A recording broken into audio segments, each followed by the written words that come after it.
So again, thank you for taking the time out of your busy lives to join us this evening. My name is Curtis Thomas. I'm born and raised Tsleil-Waututh Nation. I'm currently 39 years old, and I am a business owner. I own Warrior Plumbing, and Warrior Plumbing has kind of been a journey for me.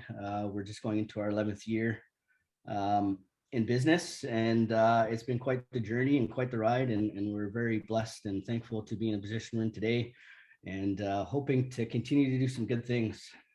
So for me, it all started, I think, as a very young child growing up in the Tsleil-Waututh Nation. They say that it takes a nation to raise a child, and I think I'm living proof of that. So I'm very thankful to have been able to be immersed in the traditional teachings and being able to kind of follow my dad and my parents through the community, and really just be able to sit and listen with my relatives, my aunts and uncles, and really help them shape and instill the values that I still carry with me today. And so for me, as a young man, as a young kid going through school, I kind of struggled in school, to be honest. I ended up graduating, spent 6 years in high school. Wasn't the most successful student in school. And at the end of the day, when I was about 22 years old, I realized that, university wasn't really an option for me, but there was still an opportunity to do something good in my life. And so I was very fortunate that my late uncle, Lex George, a mentor of mine, he started our nation's economic development department nearly 40 years ago. And at that time, we were doing construction projects at the now, what the neighborhood is known as Raven Woods, on the Tsleil-Waututh Nation community. And so we were doing construction, and he approached me when I was about 22 years old and asked me, "Hey son, what are you up to these days?" And at that time I was just working odd jobs and didn't really have a career in mind at the time. And he said, "I'd like to, if there's anything you're interested in the construction industry, just let me know. I'd love to at least see if I could introduce you to somebody or a company that's working over here on our lands." And at that time, I didn't really put too much thought into it. So I said, I appreciate it, uncle, and I went on my way. And, just like fate, it was meant to be. About a week later, I ran into one of my older cousins. His name's Mike Schooner, and he was the first Indigenous man I knew to be a ticketed Red Seal plumber. And we just got to talking, and he kind of asked me that same question. "Hey, Curtis, what are you up to these days?" And I told him the same old thing, "Don't really know." And he said, "Well, I just got my Red Seal certification, and I'm a plumber, and now I'm able to work all over not only the Lower Mainland, but British Columbia and Canada, and even into the States." And he said, "I really love the work. I get to work with my hands. I get to build things on a daily basis, and I can really see my production at the end of the day." He said, if you're kind of don't know what you're going to do with your life, I'd recommend plumbing." And so again, fast forward a week or two later, and I run into my uncle Leonard again, and I said, "Uncle Leonard, I got an idea. I think I'd like to try plumbing." And he said, "Oh, that's great to hear, son. Let me see if I can connect you with the company that's doing the plumbing here on the nation." And so that's kind of how it started. I worked for a company called Ocean Park Mechanical for 6 years. I did my full apprenticeship with them, and was very lucky to work with some great people. And they taught me a lot about the many different systems that are involved in multifamily residential plumbing. And Leslie, I'm not sure if you're aware of this, but I'm one of the first Indigenous plumbers to go through the ACCESS Trades program, from a first-year apprentice to being a Red Seal. And so, I always think back to my late uncle Leonard. He played a big part in shaping me and planting seeds in my head as a young man. So 2 years into my apprenticeship, I'd been working for Ocean Park and had been working all around the Lower Mainland. And finally, a project had started on the Tsleil-Waututh Nation, and it was my opportunity to come back home and work on the lands. And it was a big day. And so I came back to the nation, working in the Ravenwoods community with Ocean Park as a second-year apprentice. So I'd been to BCIT and finished first 2 years of technical training.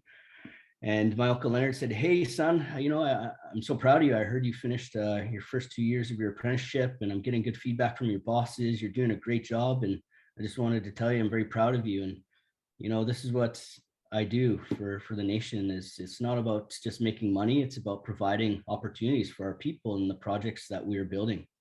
And he said, you may not know this, but one day you're going to have your own company. And one day you're going to be hiring the kids from the community and you're going to be running the projects over here. And I took it for granted at the time.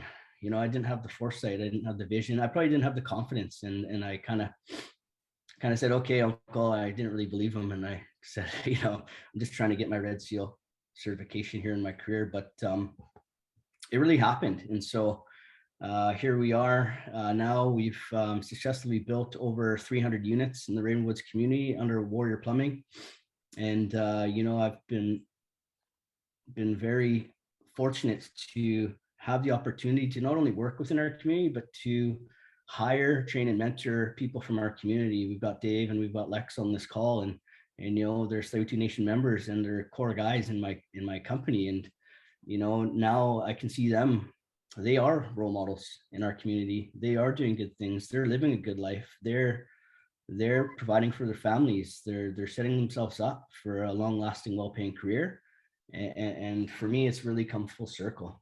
And so, you know, I think I'm very blessed and very fortunate to have, you know, the opportunities and the strength of our people, our leaders, past and present, their strength and their vision and their business acumen to be able to provide opportunities that I think will last longer than my lifetime. You know, we're starting to see a big Indigenous renaissance. We're seeing MST, the most powerful landowner in the Lower Mainland, with the Musqueam, Squamish, and Tsleil-Waututh Nations coming together and acquiring our traditional territories. And now we're going to take control. We have over 200 acres of the most highly sought after and highly developable land in the Lower Mainland. And so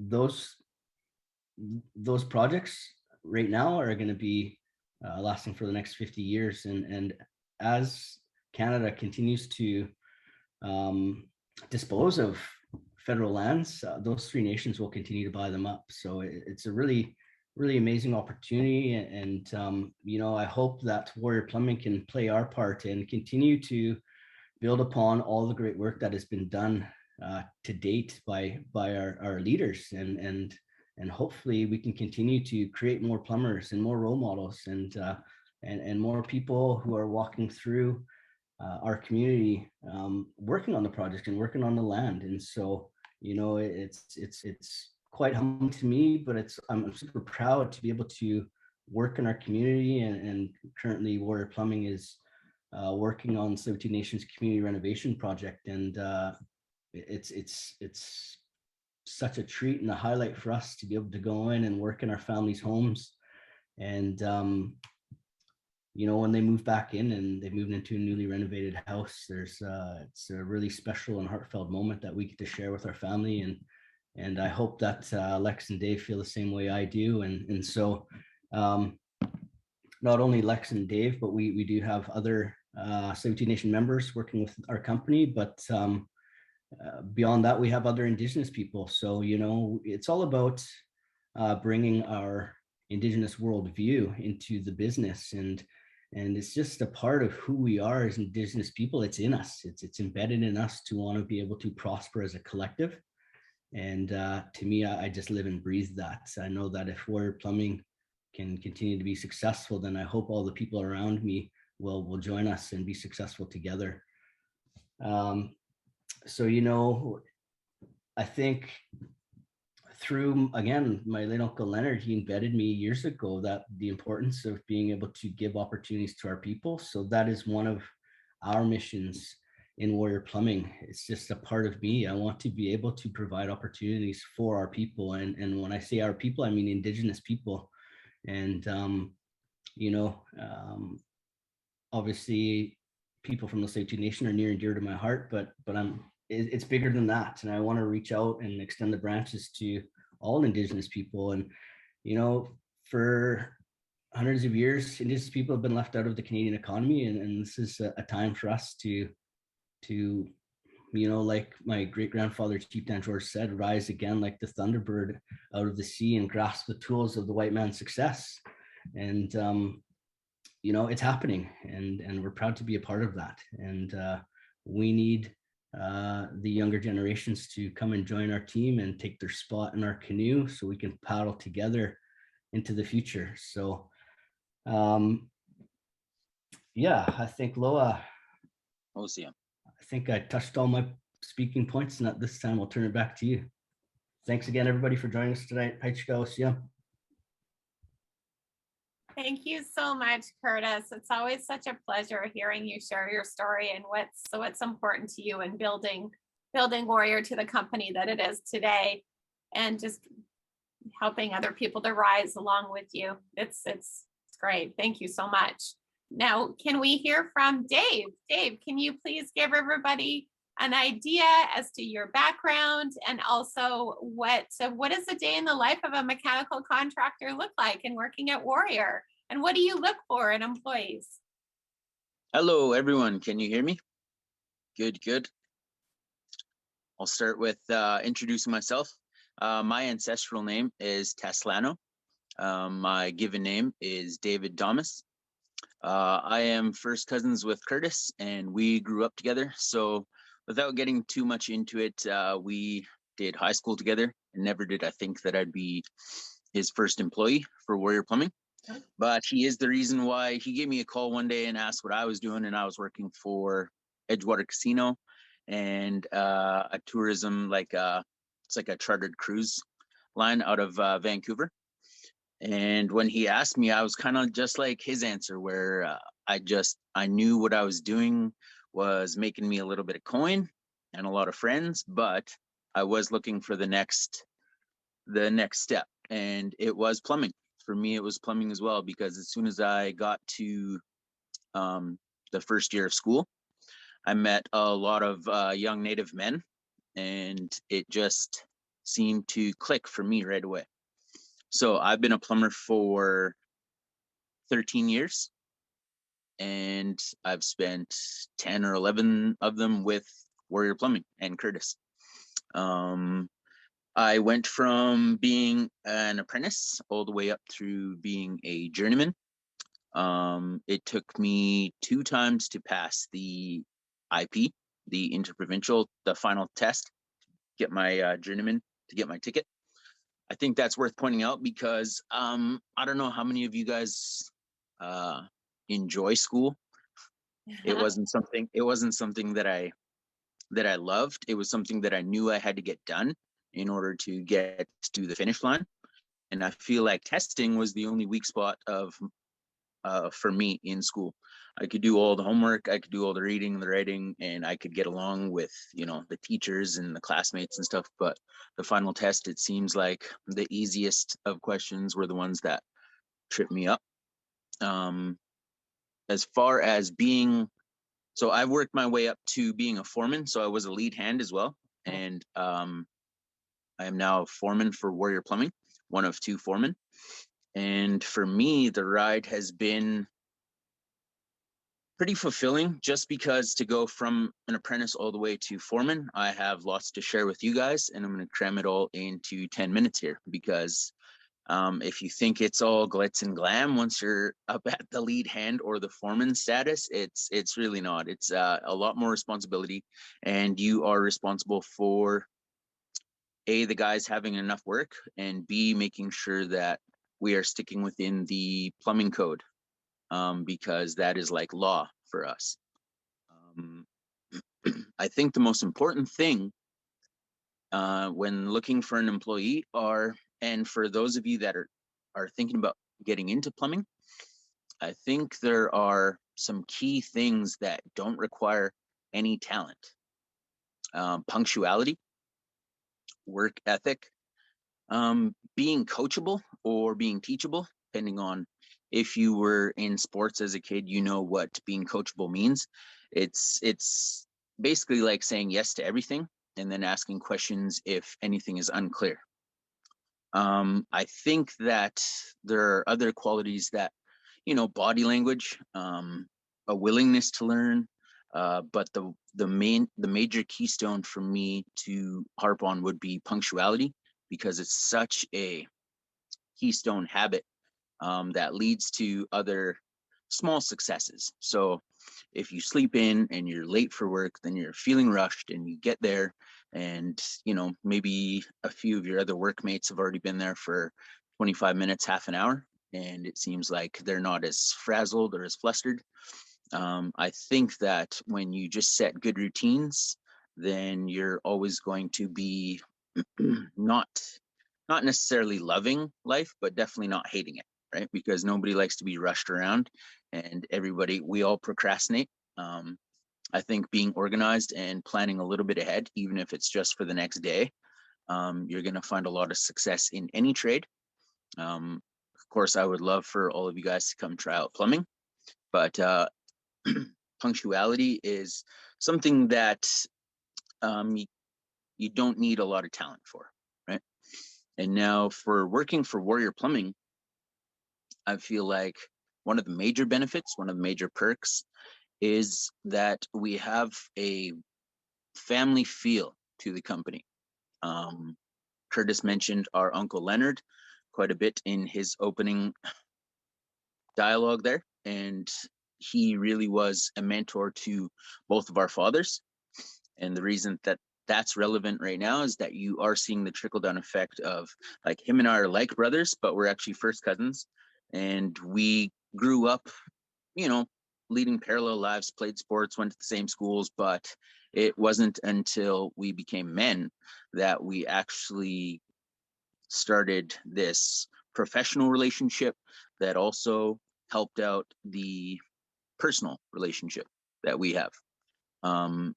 I feel like Warrior Plumbing is just on the rise right now, and we have very good employees who pretty much encapsulate all of the things that I had just laid out for you guys. Because, I mean, when you work for Warrior Plumbing, there is respect amongst everybody, right? There is people that are at the bottom rung of the ladder, and the Foremans and Curtis are definitely at the top, but you don't get treated any differently than any other employee. And accountability is a huge thing in all trades, not just plumbing, but we try to hammer that point home daily, weekly. If you were to start out Warrior Plumbing and we were, let's say, on a big work site like Seymour Village, the first thing that would happen you would get safety orientation, because that means you meet the safety officer on the site. He goes over a 10 or 15 minute spiel on everything that the site requires you to do and to be. And then you'd get a little sticker on your hard hat, and then you would come and see what the first task is. If you were a first year apprentice, you would definitely be paired with their journeyman or another first year apprentice, depending on what we were doing that day.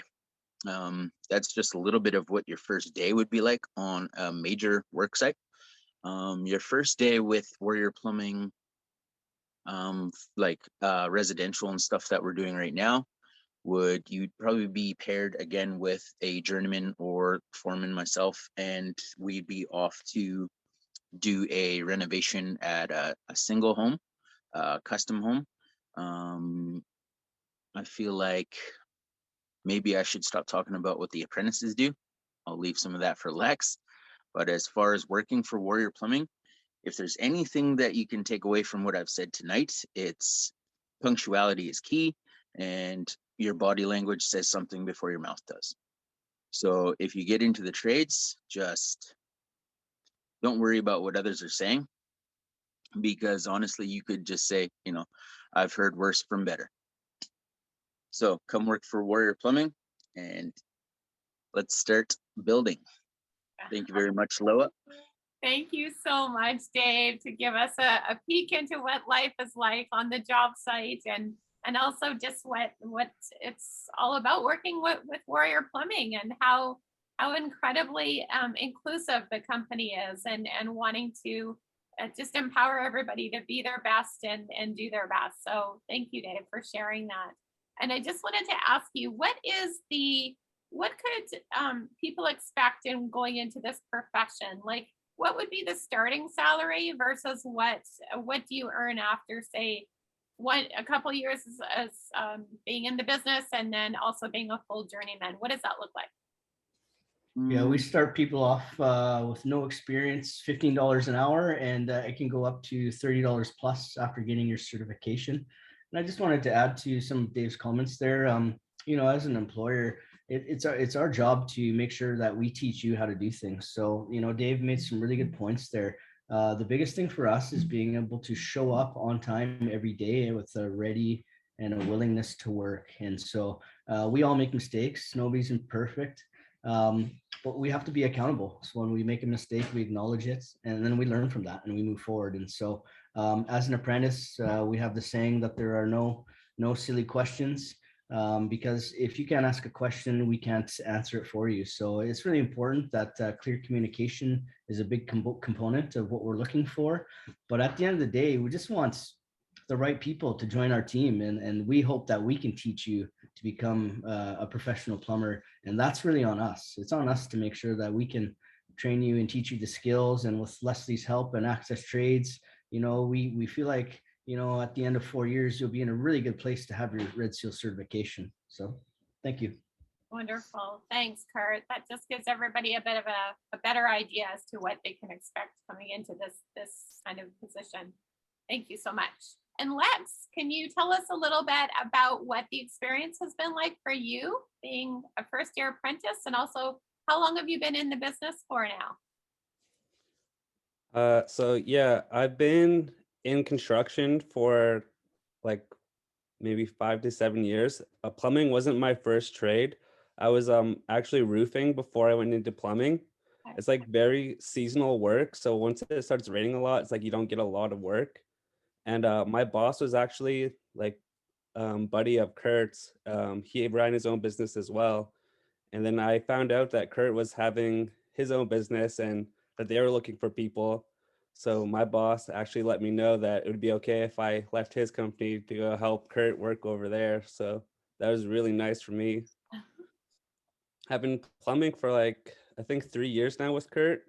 So that's been really awesome. It's been a lot of hands-on learning. So I came into plumbing with like zero experience. Like I didn't know what I was doing at all. And it's been really great. Like I've been working with Dave and Kurt and Brendan, everyone there. It is like a family. Like Dave and Kurt are like my uncles.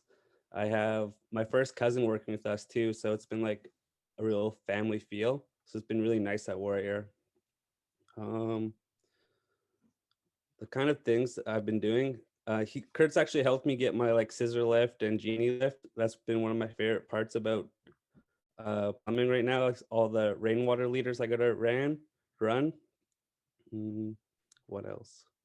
I remember you told me, Lex, one time that you enjoy seeing something that you're building come to fruition and seeing it from the beginning stages through to having a project completed, and what a great feeling that is. Yeah, that's definitely true. I love work with my hands, like you said. So once you get to start something and finish it, it's just always so rewarding and so nice. Especially since what you're all building is you're housing people that we've got a very large population growth situation in Vancouver and Metro Vancouver. So we need more residential spaces, and that's essentially what you guys at Warrior Plumbing are helping to create and to build all these beautiful residential townhomes and condominiums, and like the MST rendering behind me. This is the type of projects that Warrior Plumbing works on, and Seymour Village, which is a Tsleil-Waututh Nation development project. So it's about also seeing how you're contributing to the community, and how you're building homes for people and keeping them comfortable and safe, and in watching your community just live in these beautiful places. Like, that's gotta feel good, I'm thinking. Yeah, it does feel really good. I did a house here on the res, and then there's a boy who lives there. He's like a little bit younger than me, and it was just so nice for me to like tell him that I was like working on his house. And I actually sent him some videos of like what the inside looked like now, and he was so surprised and so happy that his house looked so good. So that Oh, was like one of my favorite moments, like of working on the res. It's just like seeing him so happy with his like new house and knowing that like I did the plumbing in there and everything was so nice. oh, that's incredible. And yeah, just being able to know that you're making a difference for people, yeah, that's pretty neat. Thanks, Mhm. Lex. Was there anything else you think that people would be good for people to know about getting into this profession? Is it hard, or is it some, I mean, I know that Curtis and Dave and the other journeymen at Warrior are really great teachers and are very patient with new people coming in, helping them to learn and helping them to grow. So is there any advice you would like to give to other people who are thinking of entering this trade? Um, just to like always like try your hardest and listen to your teachers, like Dave said, like they've been there, they're going to be teaching us, and it's always nice just to like take their advice and listen to their ideas. I wouldn't say it's hard, it's just, but it's because we have such good teachers here at Warriors, like why it's a little bit easier. Amazing. Oh, that's great, Lex. Thank you so much for sharing on your experience. I hope everybody that has given you a bit of a better idea as to what you could expect going into this type of trade, and especially working with Warrior.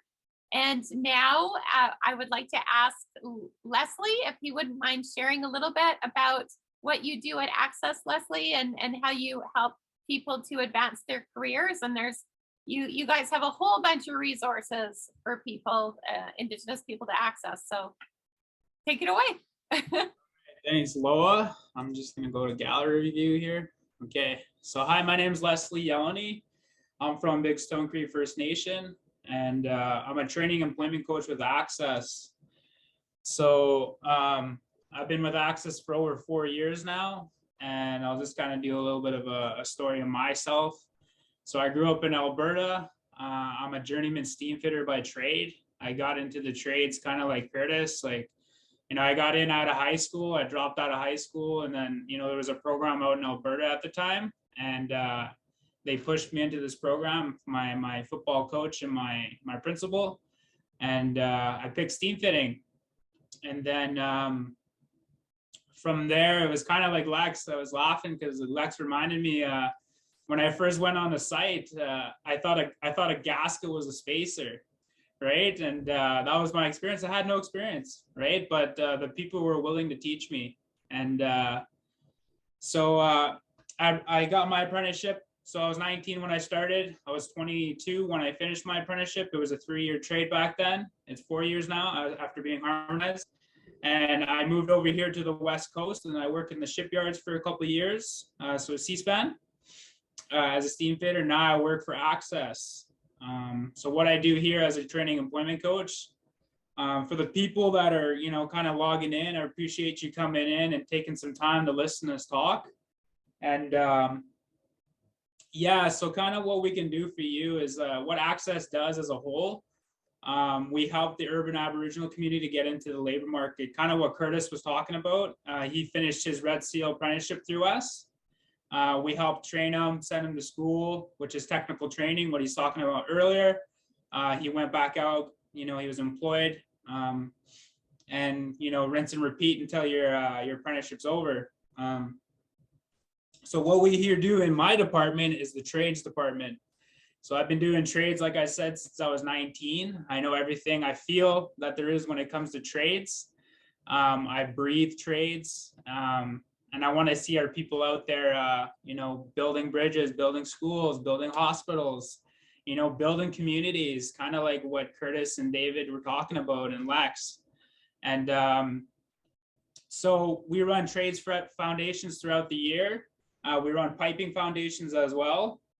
And what we can do for you is basically we'll get you signed up. You got to meet with our employment services offices. We have offices all over the Lower Mainland. We have one in West Van, one in Commercial and Hastings, one in New West, and one in Surrey. You meet with them, and then you kind of say like, okay, I'm interested in this, rather it's employment. You need a resume, or you're looking for some work, things like that. But if you're interested in the trades, kind of like we're promoting today, we run these foundations throughout the year. So you sign up, you say, hey, I want to take this piping foundation. You do a personal information form, you fill it out, you send it out, and then you got to come over here to our office for an interview. And once you're accepted, the things that we can provide you with is steel toe boots. We can provide you with travel. Your tuition is paid for. Everything is paid for. Basically, all you got to do is show up. While you're taking technical training, you're going to have a training and employment coach with you the whole time. So basically me, I'm going to be your best friend for about 8 months, 6 to 8 months, depending on the program. And I'm going to make sure, like, if people are missing time or if people are running late, kind of what we're talking about earlier, being punctual. If you need tutoring supports, if you need financial supports, anything that's outside distracting you from your school is my job to help assist you with. So what we do is we help you straight from your first year apprenticeship right till Red Seal. Kind of mentioned here before, Red Seal is it's your interprovincial. It means you can work in Alberta, you can work in Saskatchewan, you can work in Manitoba, wherever you want. But it's got to be a Red Seal trade.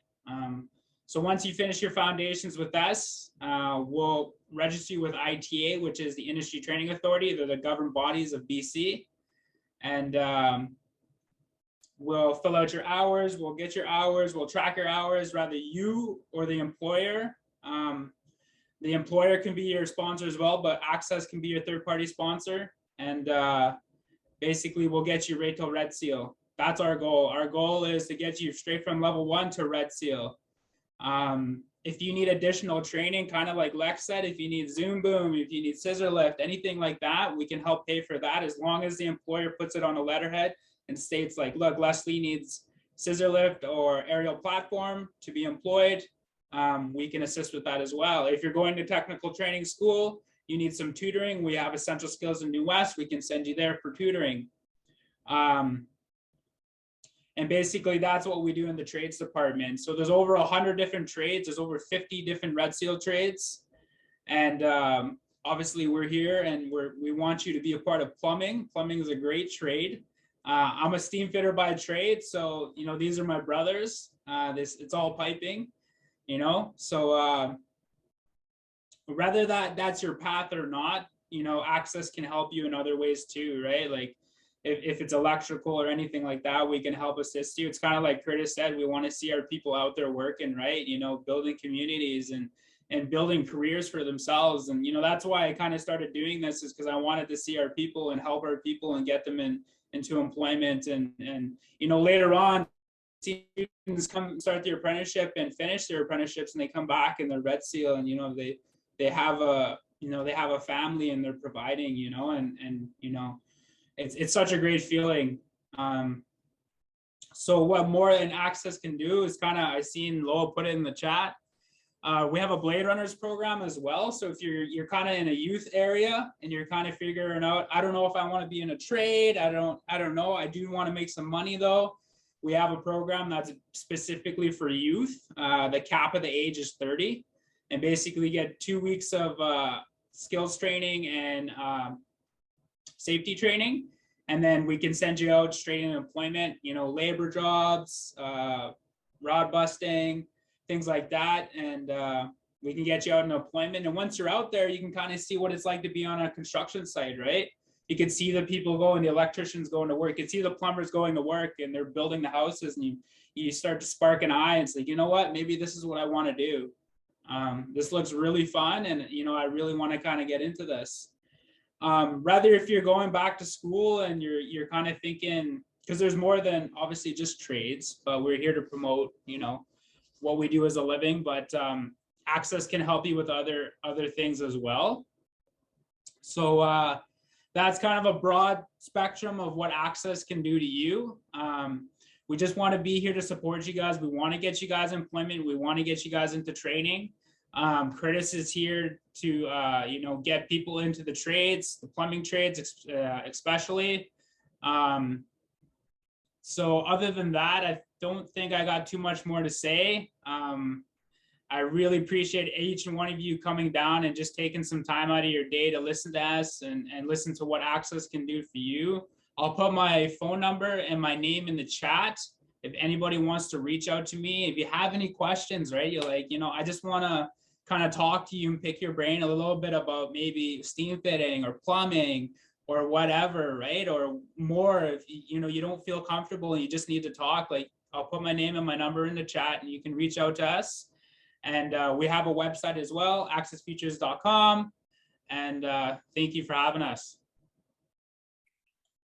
Thank you so much, Leslie.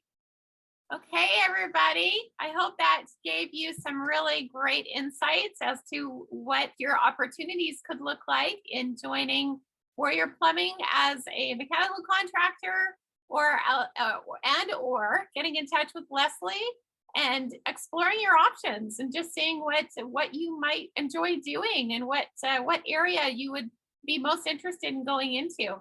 And I know the guys at Warrior are very open as well. So if you have any questions that pop up later, please feel free to Kurt. Do you want to put your phone number in the chat?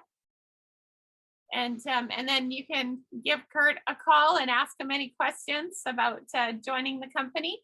And also right now is a great opportunity. If anybody has anything that they want to ask, please do, now that you have a captive audience. And thank you so much for being here, everybody. I see a couple friendly faces. Yes, hi. I have a question. Yes. Can you hear me? How do you support the female plumbers or any females that start in the trades? I really would like to know that. Curtis, Dave?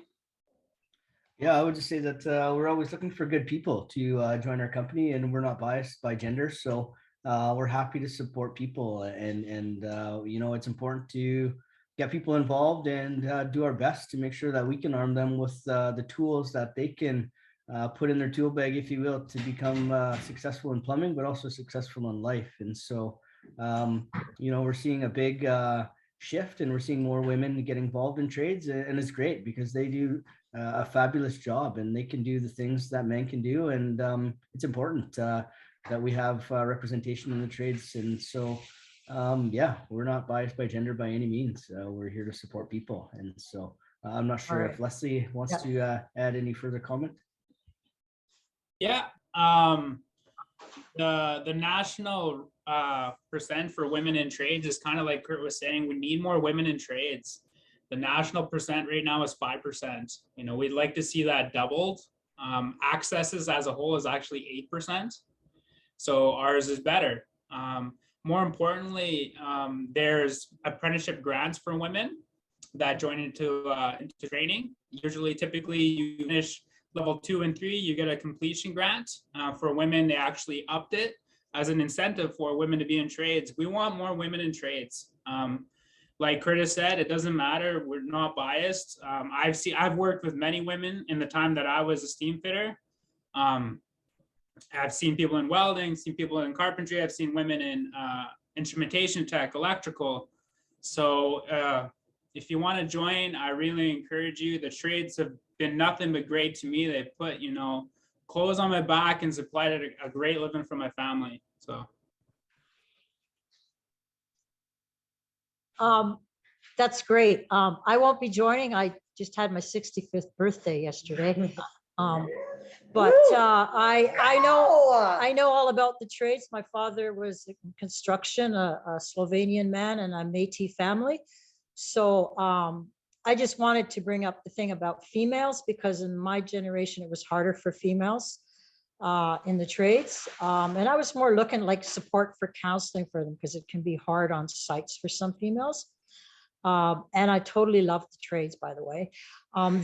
Even though I didn't do it. The other part is, could you speak more about what actually the work looks like? What kind of tools are people using? The environment, you know, because sometimes it's not so pretty, right?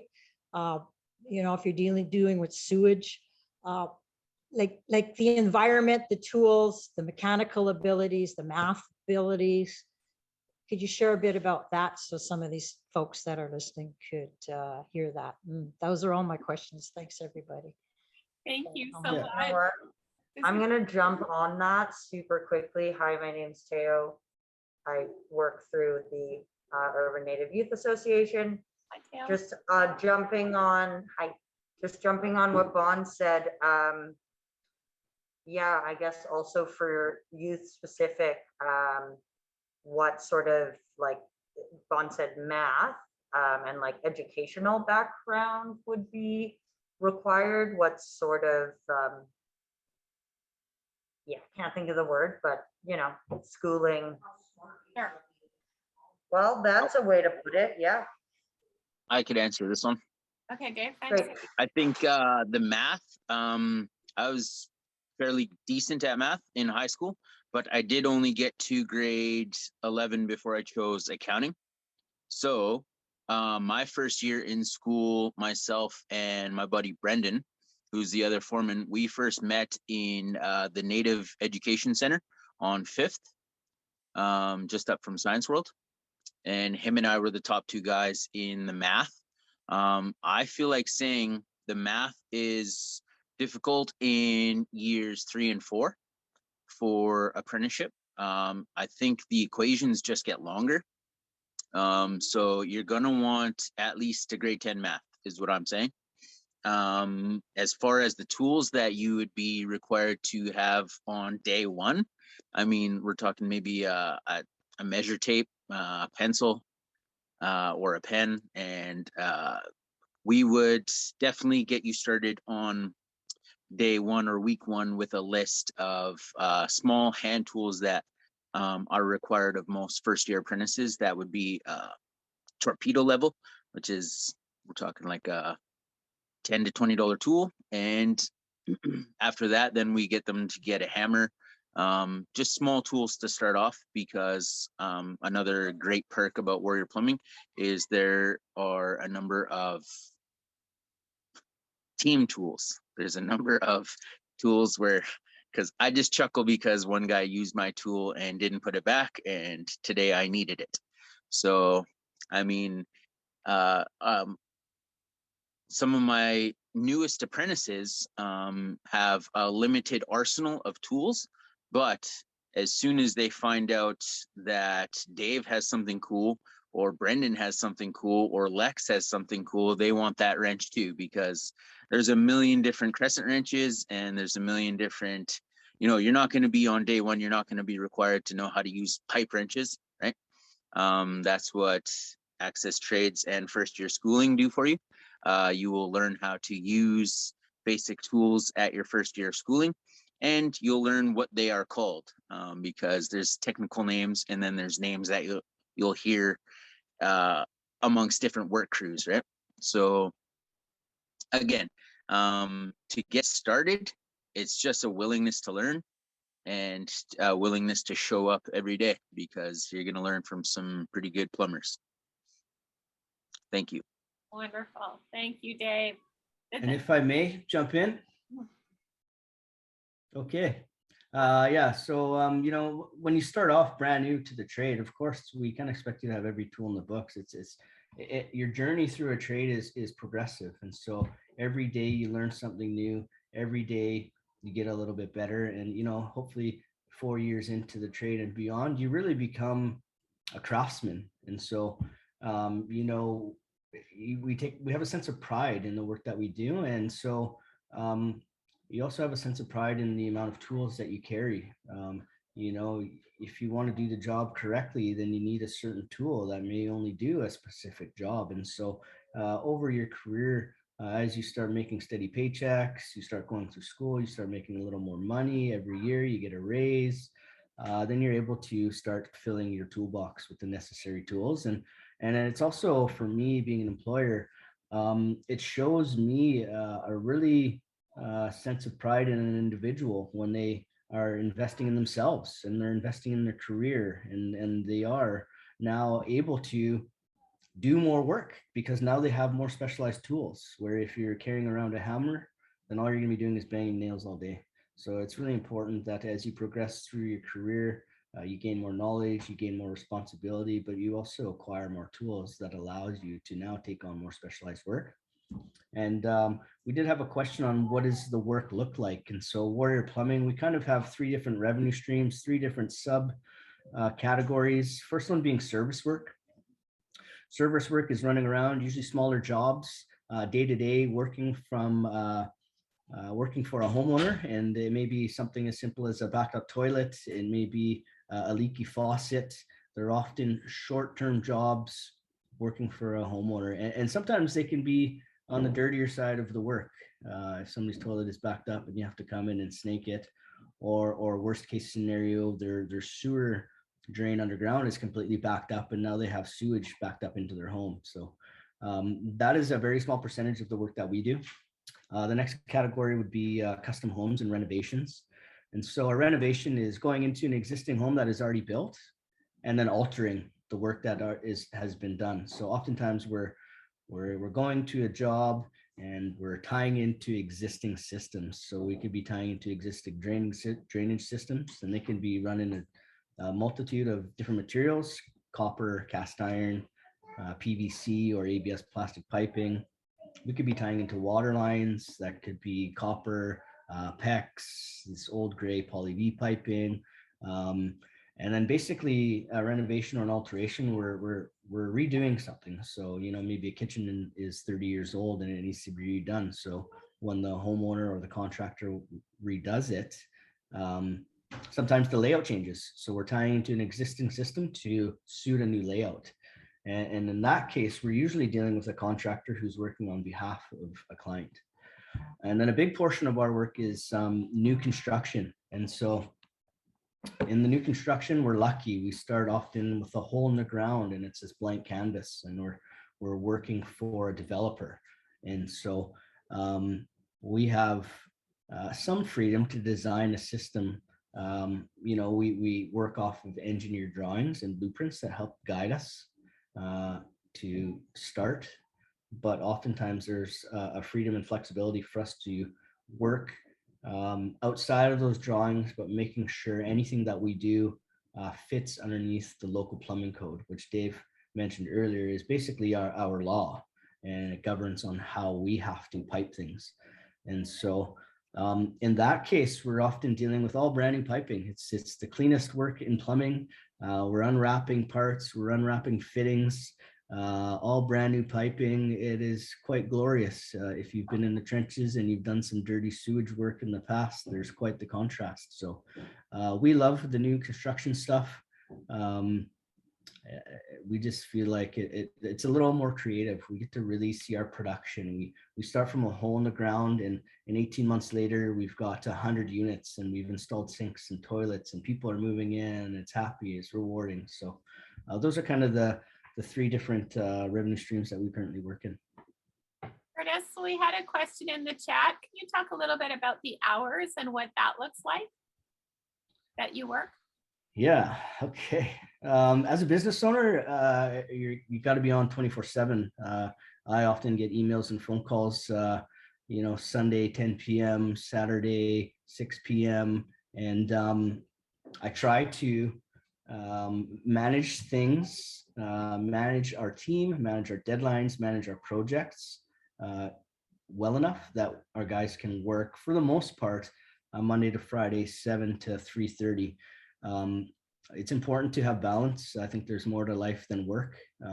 We work to live, I think. And so it's important that guys can put their tools down at the end of the day and go home and spend time with their family, their wives, their girlfriends, their boyfriends, whoever it may be, their aunts, uncles, and really have that balance. So we do our best to take the weekends off. With that being said, through my apprenticeship, working for Ocean Park Mechanical, we've worked 16-hour days.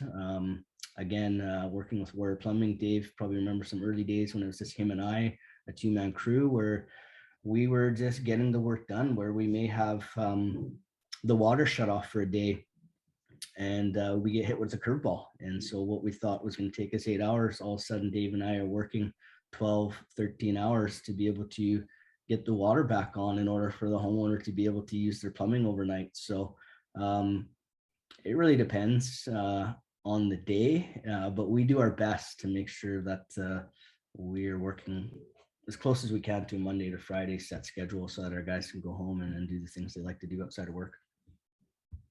Great. Thank you, Kurt. Does that answer the question of the hours for you, Alyssa? Yeah, I think I'll just backpack on top of that. So if you're an apprentice, first year, second year, you're going to be working 8-hour days, 5 days a week. Just because you got to get to that just under 6,000 hours for your apprenticeship to be complete. It is once you're, a fourth year or a journeyman or like myself, a foreman, that if the work requires you to get it done, before 5 p.m., then I work the extra hour and a half. But I would like to tell everyone that for most of my apprenticeship, it was just 8-hour days.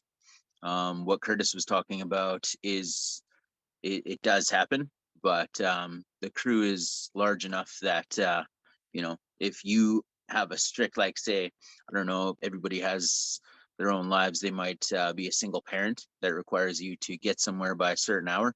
Warrior Plumbing definitely accommodates that as well. So if you're thinking about becoming an apprentice, don't worry, you're not going to be working a lot of 12-hour days. I can't speak for all of Vancouver, but for the most part, first year apprentices are only required from 7 till 3:30 daily.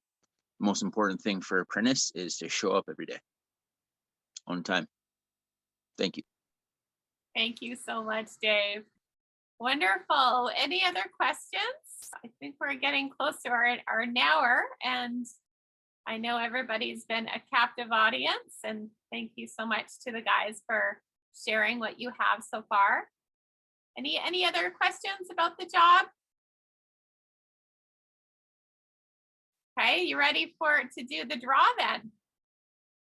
Everybody ready to do the draw and then go get dinner? Okay, let's do it.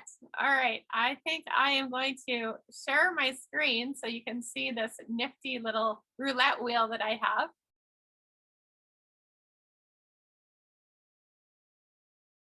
Can everybody see that? Yes, okay. Yes. Okay, great. Let's go. Let's see who's going to win.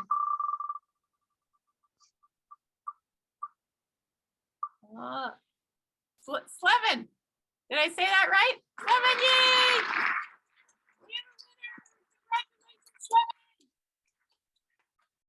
Okay, wonderful. So what we will do is, I do not have your email address. So if you could send that to me, or if Owen can send it to me, then I will send you over the gift certificate. What was that? Sorry?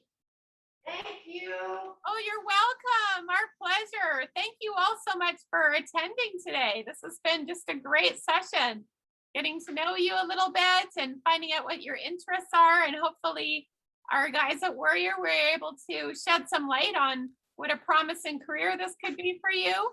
And I will hand it over to Kurt to close off the session. And I just want to say thank you so much to everybody for being here.